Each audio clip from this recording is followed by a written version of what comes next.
The Turkic language family is a huge family of languages with over 170 million native speakers, stretching all the way from Europe to Northeast Asia.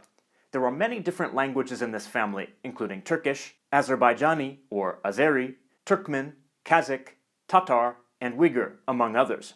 Interestingly, I've spoken with people from Turkey who tell me that Turkic is a single language. Some of them said they can understand every single Turkic language to a large degree, but others say that their comprehension is limited until they get enough exposure to the language. The level of mutual intelligibility is often highest for certain languages that are geographically close to each other, like Turkish and Azerbaijani, which are said to be anywhere from 65% to 90% mutually intelligible. Azerbaijani speakers often understand Turkish better than the other way around because they see lots of Turkish TV shows. Turkish speakers tend to need several weeks of exposure in order to comprehend what Azerbaijani speakers are saying quite well.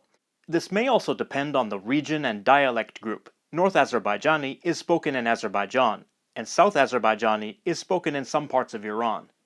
Turkish and Azerbaijani are both members of the Oghuz branch of Turkic. Speakers of Oghuz Turkic began arriving in large numbers in both present-day Turkey and present-day Azerbaijan, as well as northwestern Iran, in the 11th century when the Seljuk Empire conquered the area. Then their speech began to diverge into various regional and local dialects, especially since they usually lived under different rulers. The Ottoman Empire had a standardized literary form of Turkish known as Ottoman Turkish, which was highly influenced by Persian and Arabic, and the literary language used in Azerbaijan was quite similar.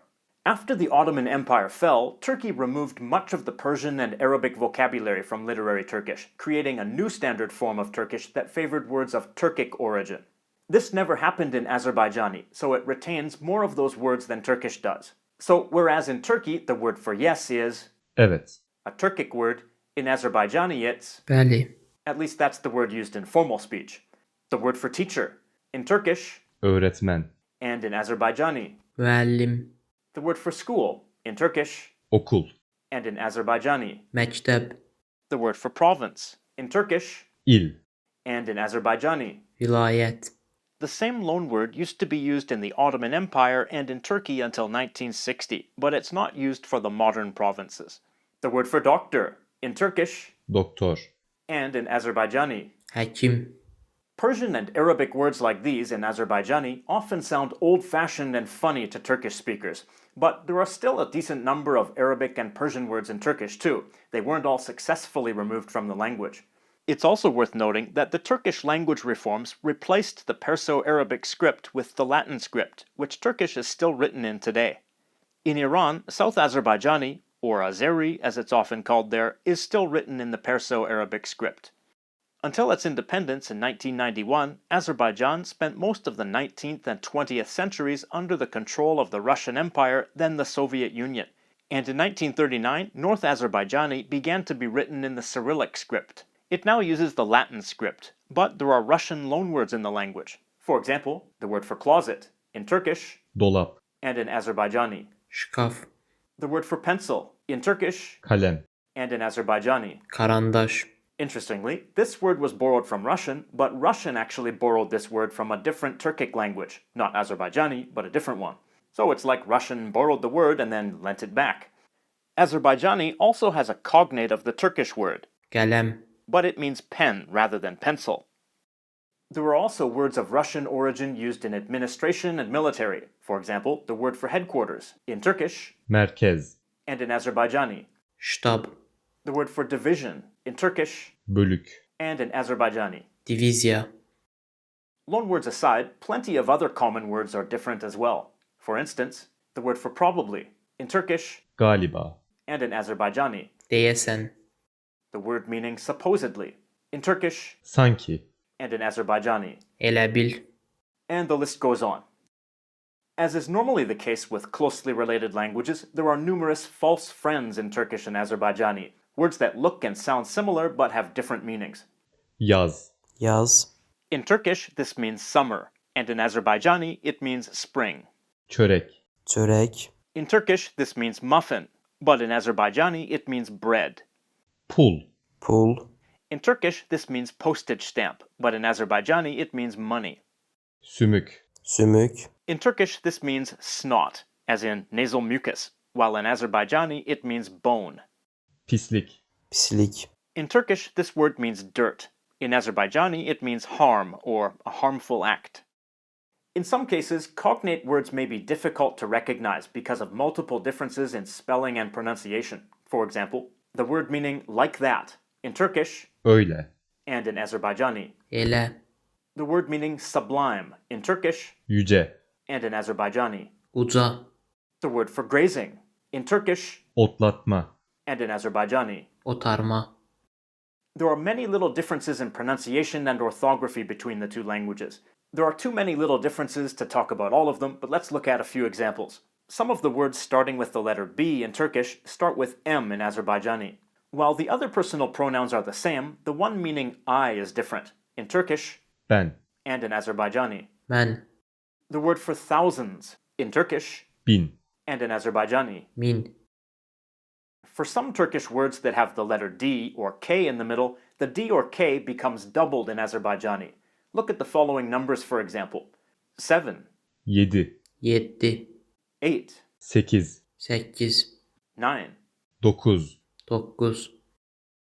Also, notice the K in Turkish becomes Q in Azerbaijani, which represents the sound G, as it appears next to the hard vowels.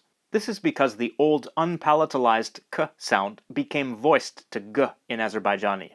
K still occurs, but only in loanwords. The word for woman in Turkish Kadın. and in Azerbaijani. Kadın.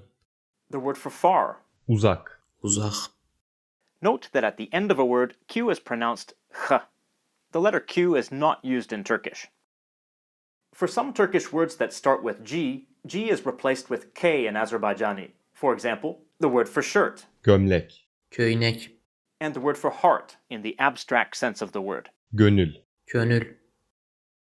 In Azerbaijani, there's a tendency for side-by-side consonants to undergo metathesis. In other words, their order becomes reversed. This happens in many words in very casual speech, but even some standard formal words have undergone metathesis. The word for soil, Toprak. Torpak. the word for leaf, Yaprak. Yarpak. the word for naked, Çıplak. Çılpak. the word for incense. Tütsü. Tüstü. And in Azerbaijani, it means smoke rather than incense. The voiced consonants B, J, D, and G never occur at the end of a word in Turkish, whereas they can in Azerbaijani. In Turkish, their voiceless equivalents, P, Ch, T, and K, are used instead. For example, the word for book. In Turkish, it's, Kitap. and in Azerbaijani, it's, Kitap. the word for crown. In Turkish, Taç. and in Azerbaijani, Taç. the word for milk. Süt. Süt. For Turkish words that begin with vowels, it's common for the Azerbaijani cognate word to have an H before the initial vowel, pronounced H. For example, the word for spider. Örümcek. Örümcek. Örgü. This word means knitting or braiding in Turkish. Örgü. In Azerbaijani, it refers to braiding or bricklaying, like in construction. When the letter A comes before V in Turkish, in Azerbaijani it's an O, and the combination of O plus V sounds like O. For example, the word for rabbit in Turkish Tavşan. and in Azerbaijani. Tavşan. The word for rye in Turkish Çavdar. and in Azerbaijani. Çavdar. In Turkish, an apostrophe is used to add a suffix to a proper noun, like the name of a person, place, or thing, but not in Azerbaijani. For example, Bakü'de. Bakıda. this means in Baku, which is a city in Azerbaijan. In both Turkish and Azerbaijani, there's this letter. In Azerbaijani, this letter is pronounced R, like a soft G in Spanish. In Turkish, it isn't really pronounced as a consonant anymore, but normally indicates that the previous vowel is lengthened. In Turkish, this letter, called yumuşak G, or soft G, can appear next to any vowel. In Azerbaijani, when it occurs next to a soft vowel, it becomes Y. For example, the word for needle, İğne. İğne. the word for button. Düğme. Düğme. Also, when the letter G appears next to a hard vowel in a Turkish word, in the equivalent Azerbaijani word, it's the soft G, R, called re in Azerbaijani. The word for wave, Dalga. Dalga. the word for emotion. Duygu. Duygu. I should note that the more common word for emotion in Azerbaijani is, Emosya. which looks to me like a Russian loanword. Grammar. The grammar of Turkish and Azerbaijani is basically the same. Both are agglutinative languages that follow the same system of adding derivational affixes to roots to create longer words. But there are some isolated differences. To use a verb in a subordinate clause with the meaning of when the action takes place, the Turkish verb has the suffix ince, ince, while Azerbaijani has, hende, anda, for example, the verb meaning to flow. With the following forms, it expresses the meaning of when it flows. In Turkish akınca, and in Azerbaijani. akanda, There's a difference in the definite accusative forms of nouns in Turkish and Azerbaijani. When the accusative suffix is added to a noun ending in a vowel, in Turkish the consonant y is added to the beginning of the suffix, while in Azerbaijani the consonant n is added. For example, this word which means person in Turkish and man, as in male, in Azerbaijani. kişi, kişi, Now the accusative form, in Turkish kişiyi, and in Azerbaijani. kişini, Here's an example sentence. In Turkish, o kişiyi tanımıyorum. this means I don't know that person. In Azerbaijani, o kişini tanımıram. this means I don't know that man. In Azerbaijani, the usual word for person is Şəxs, an Arabic word that's also used in Persian. o şəxsi tanımıram. This means I don't know that person. Why is there no n sound in the accusative form? Because this word ends in a consonant, not in a vowel. Turkish also has a cognate of this word, Şahıs, which is a synonym of, kişi, but is used less often.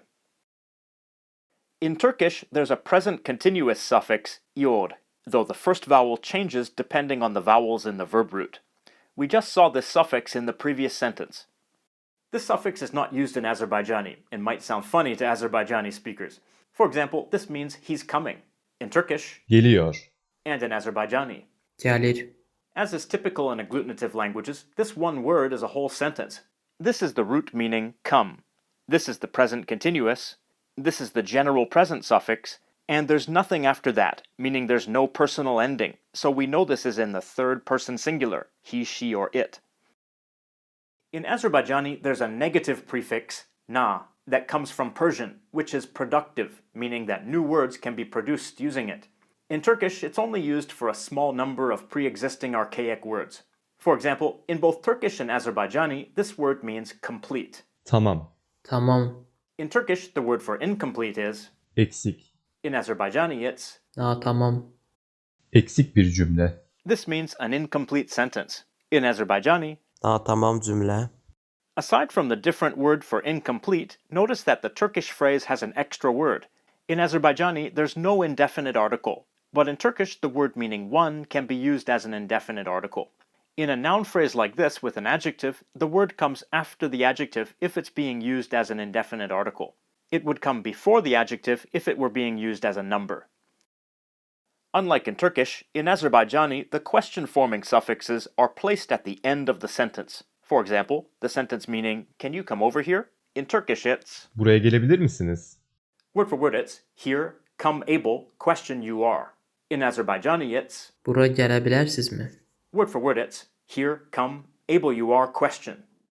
But in daily spoken Azerbaijani, usually the question suffixes are not even used, and questions are indicated with intonation instead.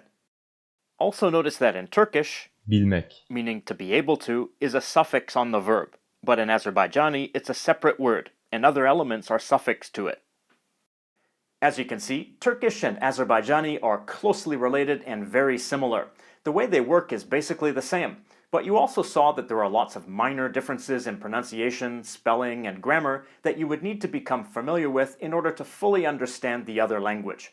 The biggest difference probably lies in the vocabulary, since the two languages have moved in different directions, especially with the 1920s language reforms in Turkey. But they are indisputably sister languages, and a native speaker of either one can get used to hearing the other relatively easily. Speaking the other one well is another matter and would probably take longer. The question of the day. For speakers of Turkish and Azerbaijani, how well are you able to communicate with speakers of the other language? And to other people, what's your impression of Turkish and Azerbaijani? Do the differences stand out to you as major? And now it's time to say thanks to all of the Lang-Focus Patreon supporters, especially the ones whose names appear right here on the screen, because they are the top-tier Patreon supporters. So I want to emphatically say thank you to them. And to everyone, thank you for watching and have a nice day.